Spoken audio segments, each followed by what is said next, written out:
There are some seriously dysfunctional anime families out there, and the fault usually lies with the horrible anime parents. Shockingly, not all of them are the terrible parents from Yu-Gi-Oh! In fact, you'll find bad parenting in anime of all kinds, from Elfen Lied to Pokémon. This seems to be a recurring trope of the animation realm in general, as American networks also boast some of the worst cartoon parents on television. 1. Like many other characters in Attack on Titan, Grisha Yeager isn't completely good or bad. In fact, he has quite the complicated backstory. However, it still doesn't take away from the fact that he was a pretty terrible father to his first son, Zeke. Obsessed with his goal of taking down Marley and restoring Eldia, he emotionally neglected Zeke and forced him to become a warrior candidate. It seemed he had no qualms about using his son as a tool for the Eldian restorationists. It's no wonder why Zeke resented Grisha and felt no remorse for turning his parents into the Marleyan government. 2. Kagemitsu Daigo is as greedy and corrupt as they come. Desperate for power and wealth, he'll do anything to make it out on top, even sacrificing his own son, Hyakimaru. He makes a deal with 12 demons in order to gain prosperous land and unrivaled power on the battlefields. The price for this wish? His newborn son's vital organs. As a result, Hyakimaru is born without any limbs, eyes, nose, ears, and even skin. And to make it even worse, Daigo abandons Hyakimaru by the river and leaves him to die on his own. It's safe to say that Daigo is competing for the top spot of worst anime father ever. 3.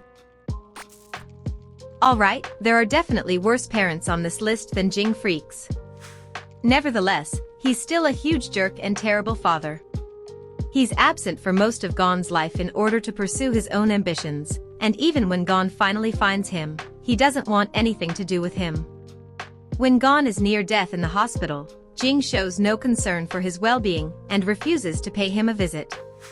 Good thing Leorio did what everyone was thinking and gave Jing a nice punch in the face. 4. While Mr. Kuda might not get physical with his son, he's still not what you'd call Parent of the Year. He adopts Rei, the protagonist of March Comes In Like a Lion, after his entire family dies in an accident. He chooses Rei not so much out of compassion for the orphaned child, as for his fascination with Rei's skill at shogi, Japanese chess.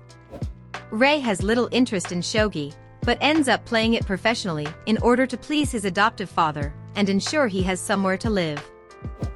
This sounds like a tense, but not terrible, relationship until you factor in Mr. Kuda's other kids, Ayumu and Kyuko. Mr. Kuda previously taught his biological children to play shogi, and expected them to compete professionally. When Rei arrives on the scene, he starts ignoring his less talented children, and blatantly favors Rei. This makes Ayuma depressed and withdrawn, Kyuko angry and rebellious, and Rei so guilty and tense he leaves the house at age 17. Mr. Kuda does not acknowledge his role in any of his children's emotional problems. 5.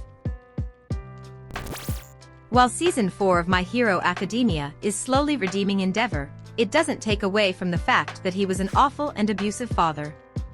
He only sees his children as stepping stones to live out his ambitions. Since Todoroki was the only one who possessed both his mom and dad's quirks, Endeavor neglected his other children.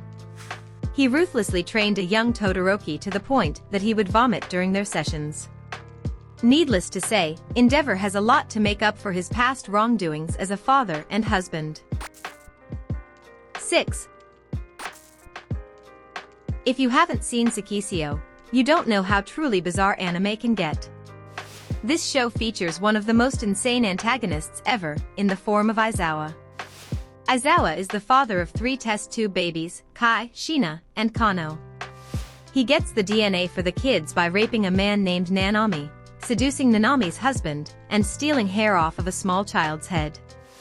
He doesn't like one of the kids, Shina, so he ends up putting him up for adoption. Only Kai appears in the anime proper, but the way Aizawa treats Kai is pretty abysmal. First of all, he forces the teenage boy to kidnap people, assist in human experimentation, and otherwise act like a reprehensible human being. Kai just wants to go to school and live a normal life, but Aizawa is only interested in using him. At the end of the series, Aizawa sets a building on fire and locks Kai inside. While we do see Kai reappear in an omake, by the end of the actual series, it looks as if Aizawa burned his own son alive. 7.